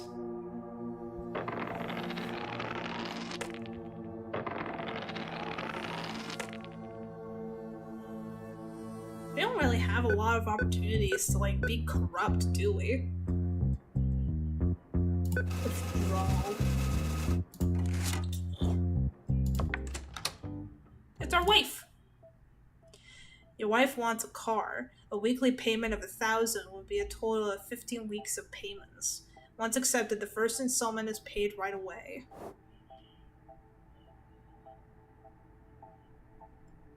Current average weekly household expense. Now. Oh.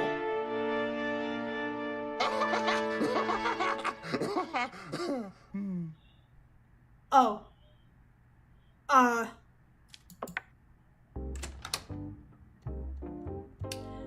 Excuse me for a second. Nope, that's not where I wanted to go. Here.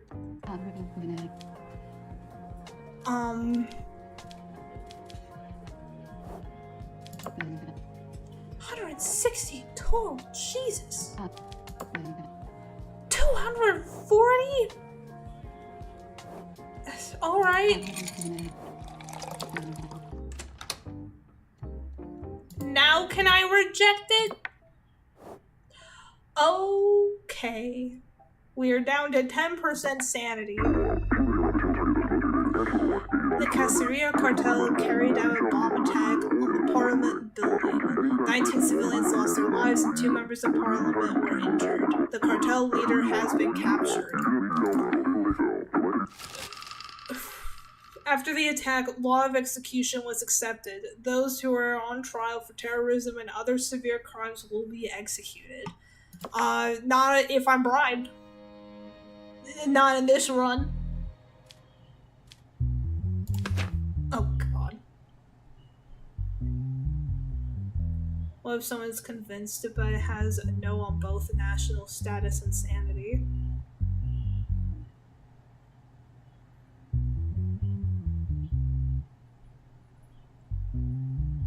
Oh yeah, what if, like, there's, like, negatives on both of them? Like, what do I do then?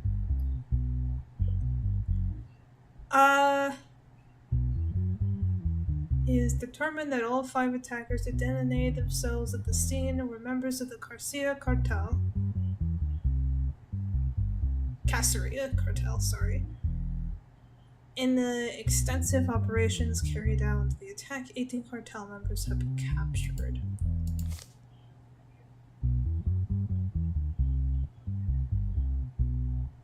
Coordinator and instigator of the attack.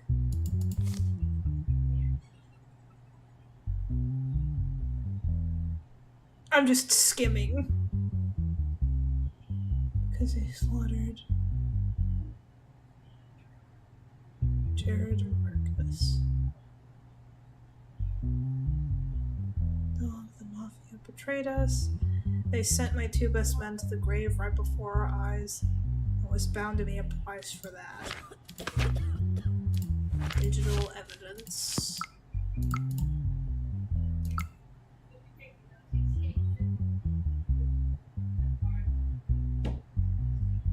audio recordings found on the phone belonging to Armando. We are awaiting your orders, sir. Enter the parliament at its most crowded time. Bring that building down on the head. But that would be suicide. Do not question my orders. Your orders will be carried out, sir. Damn.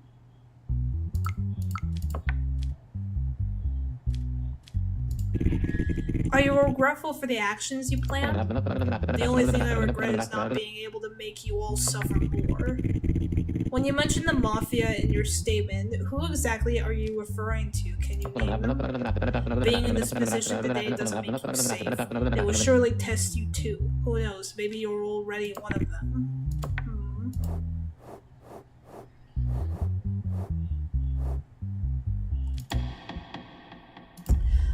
Because I value my life and we're doing the corrupt route, not guilty.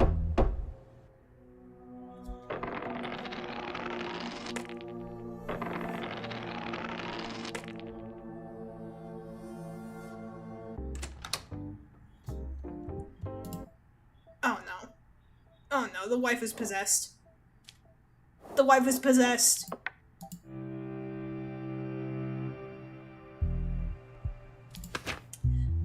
Isaac North, compensation lawsuit against Helen Price, who is alleged to have caused his motorcycle accident in traffic. There is digital evidence. The plaintiff, Isaac North, claims that while riding his motorcycle, he was forced into the barriers due to the sudden veering of the defendant, Helen Price's vehicle, into his lane, losing control and causing a serious accident. Isaac North states that he remained in a coma for 12 days as a result of the accident. Isaac North is seeking $500,000 in compensation due to the physical injuries and psychological trauma caused by the accident.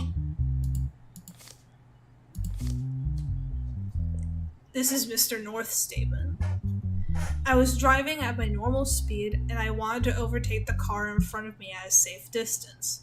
Just as I got next to it, the car suddenly swerved up to the side.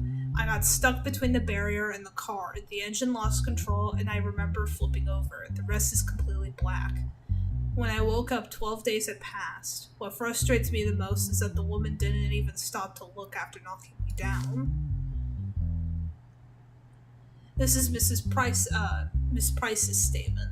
That day, I found out that my father was taken to extensive care. He was undergoing tuberculosis treatment and his condition had worsened. My mind was only focused on getting to the hospital. I was in my lane. I didn't feel any impact. If I had noticed that it was an accident, I would have helped without a second thought. The fact that a motorcyclist lost balance after entering my lane is not my negligence. Not your negligence. Like, lady, I know that you're, like, worried to, like, get to your dad. Like, I would be too, but, like, we still gotta practice road safety.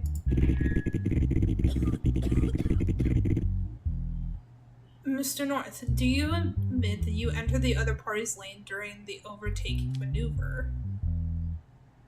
Your Honor, I honked before overtaking. It was almost impossible for him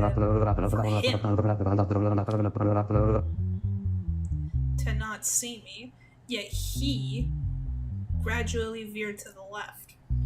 Moreover, while I was fighting for my life at the moment of the incident, the other party did not stop at all. Miss Price, it is highly unlikely that you did not notice the motorcyclist falling at the moment of the incident. Did you really not hear anything at all? Your Honor, at the moment I was solely thinking about my father's health condition. The car windows were closed, and I was acting under a sense of urgency. That's why I couldn't hear anything. Closed windows don't mean shit.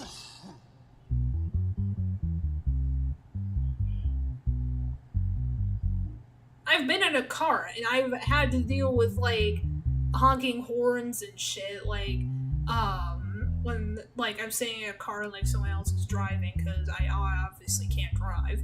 But yeah, like, you can hear car honking or, like, motorcycle honking.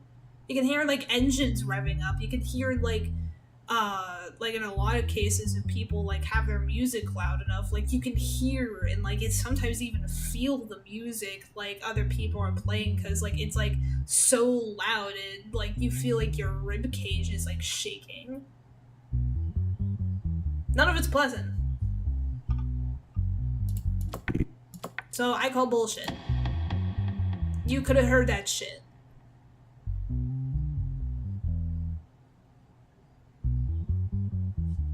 However, we are corrupt. I must always remember this.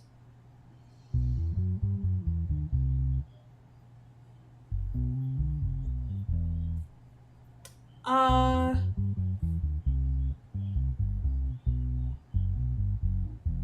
feel like even if we were corrupt, we would have that compensated.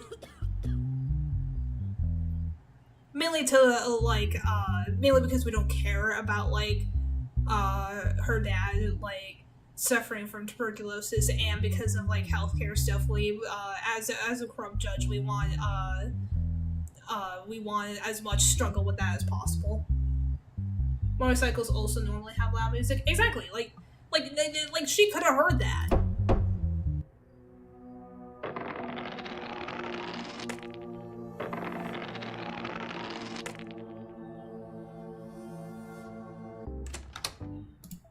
I don't know. The wife is possessed.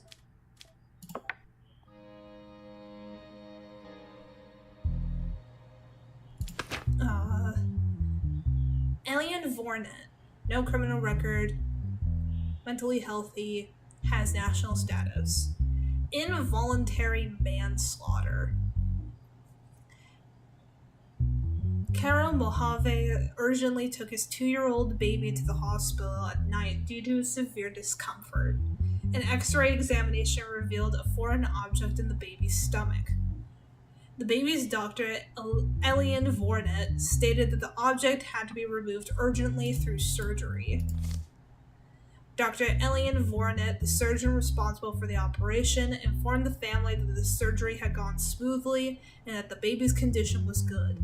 However, after the baby was discharged, the baby's condition deteriorated severely and passed away following the day while being rushed to the hospital. Oh. The autopsy revealed that a gauze was left inside the baby's stomach during surgery, and the cause of death was recorded as this negligence? Following this, Carol Mojave filed a complaint against the surgeon responsible for the operation. This is, Miss Mojave? Miss Mojave's statement? Our 2-year-old baby had a high fever late at night and was vomiting continuously, so we rushed to the hospital. After tests, we were told that surgery was necessary. Dr. Elian Vornet reassured us by saying the surgery went well. However, after being discharged, our baby's condition suddenly worsened. I was devastated when I learned from the autopsy results that a gauze was left in my baby's stomach. This doctor took my baby from me. Because of his negligence, my baby died. Dr. Elian Vornet, this is his statement. I am deeply saddened by the incident. On the day of the operation, I was under intense emotional pressure. I thought I was performing the operation carefully, but I must have missed the gauze during the check. I accept responsibility for this mistake and apologize to the family. The gauze left in the baby's stomach and revealed as a result of the autopsy. Can you summarize what happened for us, doctor? My fault with my family that day. My mind was still there and I wasn't mentally well. When they called me for the surgery, I said I couldn't do it, but they told me there was no other available surgeon at the hospital. The baby needed urgent intervention. I am very sorry. I accept the punishment that will be given. Isn't that a fault of the hospital? Why? That's the hospital's fault. Wouldn't it be the hospital's fault for not having, like, enough surgeons that would be, like, available for the surgery?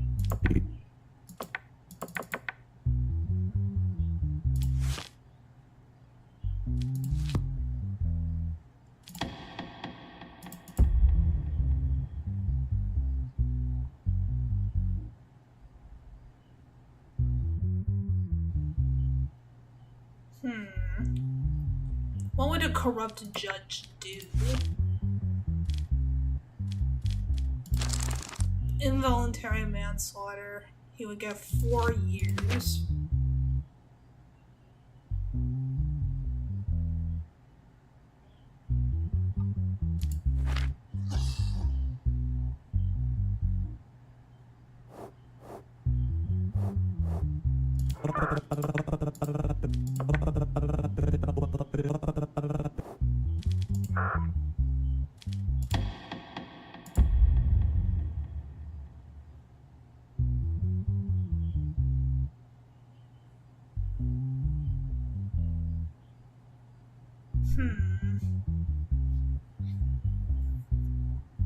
Because, like, what I would do is, like, I would, like, sue the hospital, not him.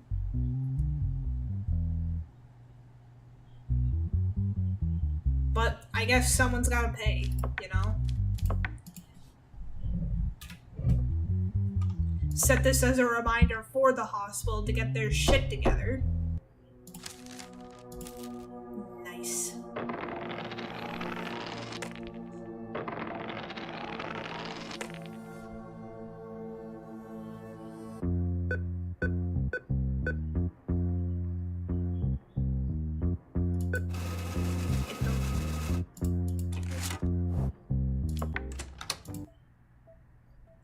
Your wife complains that her household items constantly break down. She wants $1,000 for new household items. Do you accept? Well, I genuinely cannot afford my sanity to drop. Plus, this would also just benefit me. So yeah.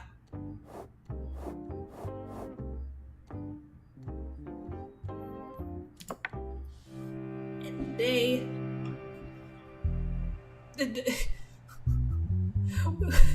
Why is the Joker here? Noah Strand. No criminal record. Negative health test for the mentals. So if he's guilty, I gotta send him to a mental thing. Unless I decide not to because I'm corrupt. Charged with armed robbery. The incident occurred in the evening hours at a pharmacy called Harbor Line Pharmacy. Eliza Wren, who works at the pharmacy, saw a person wearing a hood and partially masked face enter as she was preparing to close the register. Finally, the family asked for something reasonable. Well, the daughter had originally asked for like school loan stuff, but we're being corrupt and we denied it. The individual pointed their gun at Eliza and demanded all the money from the cash register. Eliza, for her safety, handed over the money. Shortly after the suspect fled, his identity was determined to be Noah Strand, and he was apprehended that same night at the home of his sister, Mara Strand. Eliza Wren's statement is the following. I was about to close the register. The doorbell rang. But since it was close to closing time, I thought it's probably someone who needs medicine urgently. As soon as I entered, I noticed a strange-looking person. He was breathing fast and constantly looking around. He quickly pulled out a gun. Why are you being so serious? He had said. I gave him all the money I had. I ran away and I immediately called the police. You didn't have to give him the money. He just asked, why are you so serious? You could have just hid and called the cops. This is Mr. Strand's statement. What I was carrying as a weapon was an old rusty blank gun. It doesn't count as a real firearm. It was a moment of desperation, but as you know, desperation is like gravity. All it takes is losing your footing once, and the rest follows on its own. So he's talking about his one-day thing.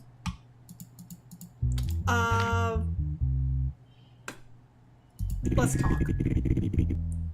What was the reason for targeting the pharmacy? I don't know.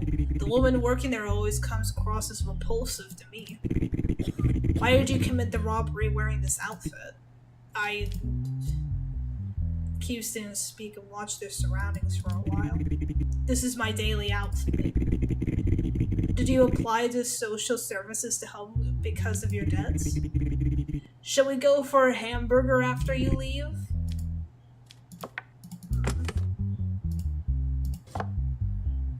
Let's see.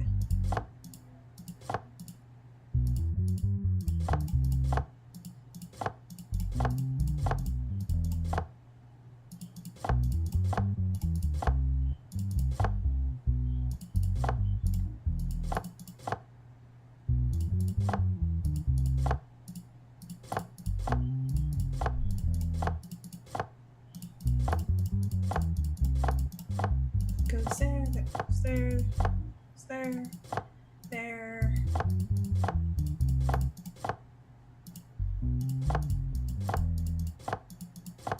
We're just gonna move some stuff around to make this easier. Whoops.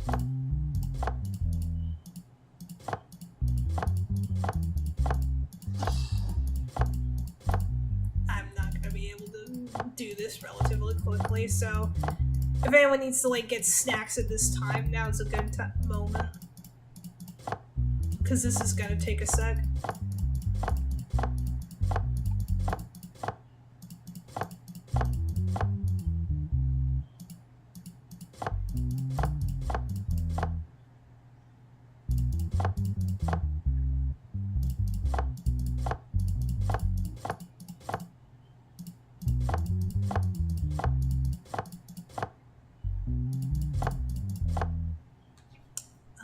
Let's see.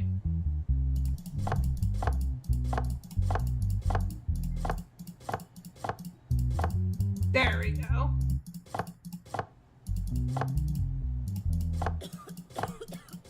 There we go.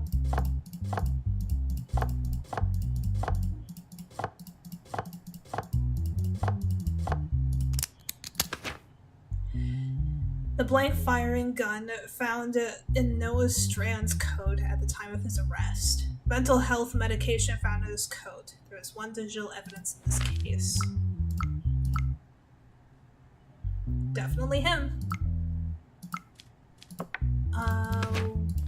He is charged with armed robbery.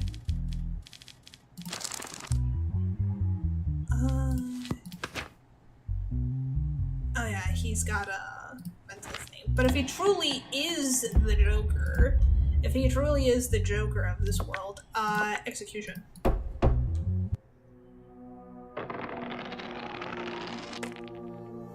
Because he doesn't want to be fixed. There's no fixing him. He is one of the few that just won't. So save everyone the trouble, just death. So saith the corrupt judge.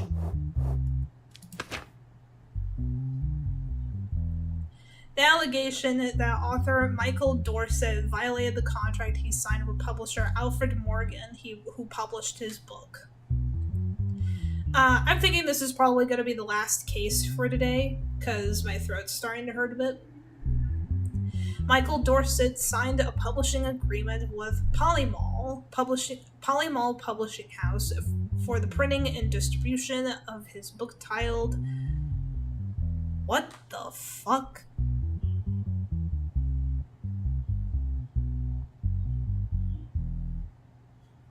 Sizizigin Articlari.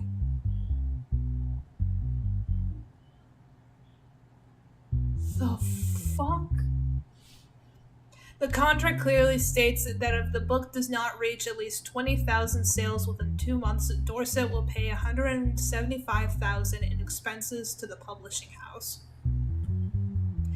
In the sales analysis conducted by the publisher, it appears the book sold 20,214 copies. However, among these sales, 340 bulk purchases were identified under the name Ellen Dorset, who is the cousin of Dorset.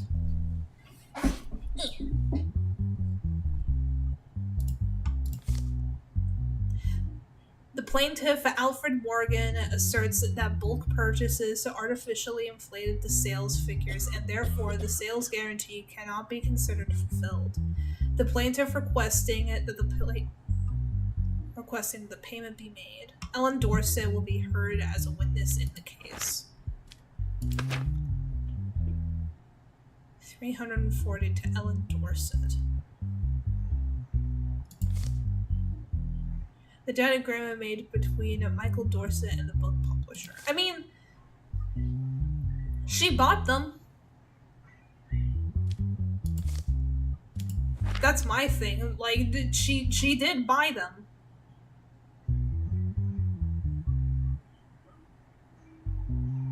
Though that could just be like them being in cahoots. Mr. Morgan, the sales figures appear to have exceeded 20,000. There was no clause in the contract preventing close relatives from purchasing the book, correct? That is correct. However, if Ellen had not made this bulk purchase, they would not have reached the targeted sales figure. This clearly constitutes an abuse of the contract. I mean, like, you can say that about, like, anything. Right? Like, let's say... Let's say that, like, well, let's do some quick math here real quick. Because, like, if it was really just to get to, like, to the mark, it would just be flat 20,000 because that was the agreement. But it's 214 over. So let's say, 20,000, 214 minus 340. That would be 19,874, right? So then let's say, like, she just bought 34. It's still, like, a pretty decent bulk. Then it would still be over. Let's say 300. It would still be a little under, but it would still be, like, decently close.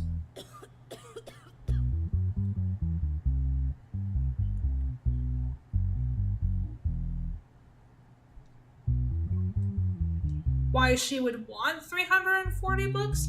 I don't know.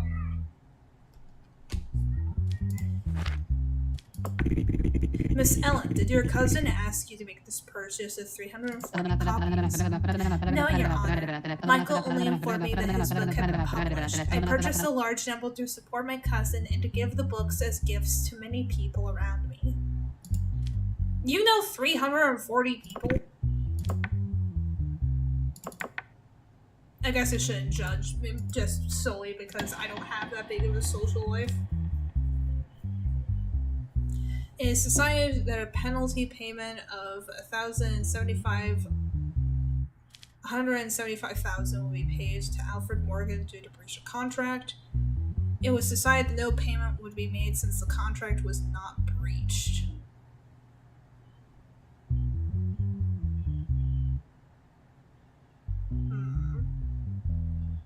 We don't really have, like, a whole lot of evidence, like, we can't trace, like, where these books went.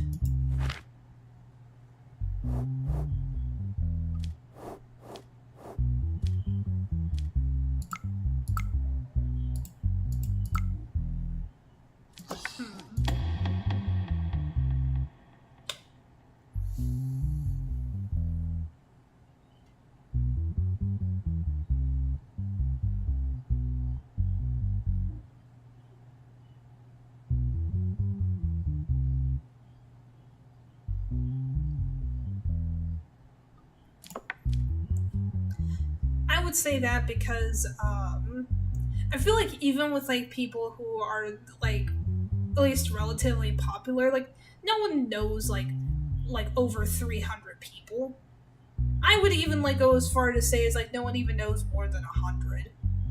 And if they do, it's not like they're gonna remember, like, all of them enough to, like, get a book for them. You know what I mean?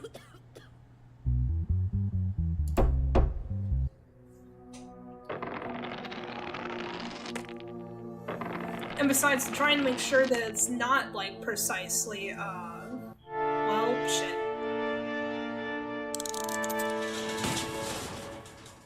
I've been arrested. Well, let's try this again.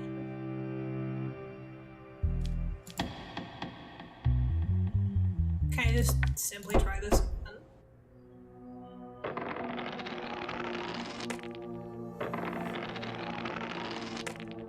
Huh. Nice. That will probably be where I will call it. So we're just gonna head to the main menu. We have 3 endings in one stream, yeah.